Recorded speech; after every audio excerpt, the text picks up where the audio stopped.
దిష్టికి చాలా విరుగుడు అనేది చాలా సింపుల్ అండి.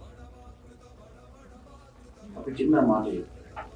ఇప్పుడు దిష్టి తాకినప్పుడు అండి ఒక నిమ్మకాయని తీసుకుని ఈ మనిషి మీదకి తింపి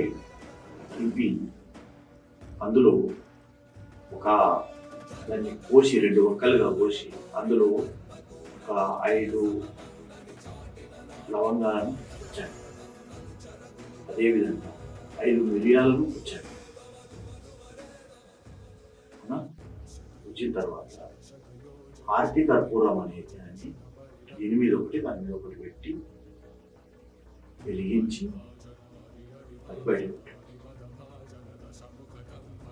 ఆ మనిషి లోపల ఉన్న నెగిటివ్ అంతా ఈ మిరియాలు, ఈ లవంగాలు, ఈ నిమ్మకాయతో కలిపి చేసేయడం వల్ల ఈ నెగిటివ్ ఎనర్జీని మొత్తం తీసేసుకొని విదిన్ 1 అవర్లో మామూలు మనకి దాని యొక్క స్థాయిని బట్టి మనం దీని యొక్క విద్య అనేది మనం ప్రయోగించాలి.